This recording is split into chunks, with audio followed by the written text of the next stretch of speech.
Yang pertama yaitu pendekatan pengalaman. Pendekatan pengalaman yaitu pemberian pengalaman tentang Al-Quran dan hadis dalam rangka untuk menanamkan nilai-nilai yang terkandung dalam Al-Quran dan hadis,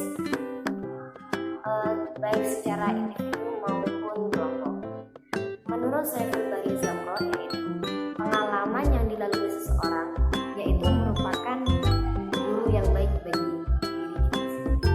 Yang kedua yaitu pendekatan konsep. Pendekatan konsep yaitu pengajaran yang secara langsung menyajikan konsep tanpa memberikan kesempatan kepada siswa untuk menghayati bagaimana konsep itu diperoleh. Konsep sendiri diperoleh dari fakta, peristiwa, pengalaman melalui generalisasi dan berpikir abstrak.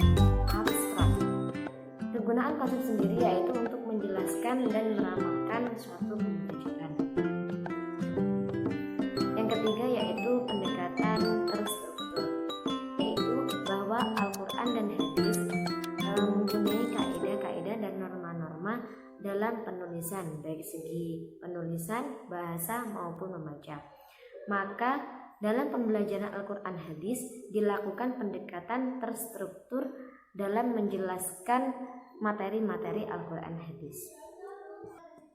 Yang keempat, pendekatan proses, yaitu suatu pendekatan pengajaran memberi kesempatan kepada siswa untuk menghayati proses penemuan atau menyusun konsep sebagai suatu keterampilan proses. Yang kelima, pendekatan tujuan.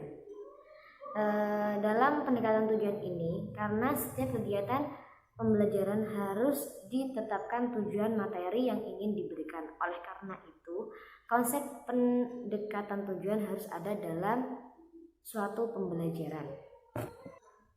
Yang keenam yaitu pendekatan pembiasaan. Pendekatan pembiasaan adalah suatu tingkah laku tertentu yang bersifat otomatis tanpa direncanakan terlebih dahulu dan berlaku begitu saja tanpa dipikir lagi.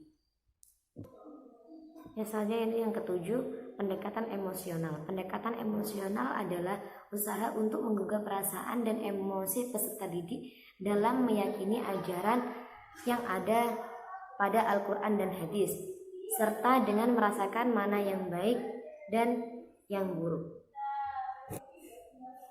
Yang kedelapan yaitu pendekatan rasional. Pendekatan rasional adalah pendekatan yang menggunakan rasio atau akal dalam memahami dan menerima kebesaran dan kekuasaan Allah Ta'ala. Yang selanjutnya yaitu pendekatan fungsional. Pendekatan fungsional yaitu usaha memberikan materi Al-Quran dan hadis, menekankan pada segi kemanfaatan baik bagi peserta didik dalam kehidupan sehari-hari.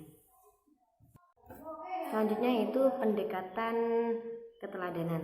Pendekatan keteladanan yaitu memperlihatkan keteladanan yang baik bagi peserta didik kita, karena sebagai seorang guru kita adalah sebagai suri tauladan atau contoh yang baik bagi peserta didik kita.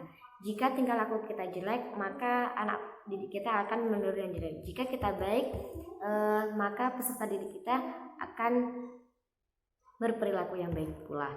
Selanjutnya yaitu pendekatan terpadu. Pendekatan terpadu adalah pendekatan yang dilakukan dalam proses pembelajaran dengan memadukan secara serentak beberapa pendekatan. Pendekatan terpadu dalam pendidikan Islam meliputi keseluruhan dari pendekatan yang telah dijelaskan tadi. Yang ketiga yaitu model pembelajaran Quran hadis. Model pembelajaran Quran hadis itu ada 3, yaitu yang pertama konsep model pembelajaran Kurdis. Konsep model pembelajaran Kurdis sendiri yaitu menurut Abdul Jalil mendefinisikan model pembelajaran sebagai suatu rencana atau pola yang dapat digunakan untuk merancang tatap muka di dalam maupun di luar kelas serta menajamkan materi. Yang kedua, ciri-ciri model pembelajaran Quran hadis. Yang pertama yaitu tujuan. Tujuan sendiri yaitu model pembelajaran yang dirancang untuk membantu siswa mengembangkan kemampuan berpikir kritis dan memperoleh pemahaman mendalam tentang bentuk spesifik materi. Yang kedua yaitu fase. Fase yaitu model pembelajaran mencangkup langkah yang bertujuan membantu siswa mencapai tujuan pembelajaran yang spesifik. Yang ketiga yaitu fondasi. Fondasi yaitu model mengajar yang didukung teori dan penelitian pembelajaran dan motivasi. Yang keempat yaitu membuat persiapan atau hasil jangka panjang. Ciri-ciri ini dijabarkan oleh Paul Ejen. Yang ketiga dalam model pembelajaran yaitu dasar pertimbangan pemilihan model pembelajaran Al-Quran. Yang pertama yaitu pertimbangan terhadap tujuan yang hendak dicapai. Yang kedua,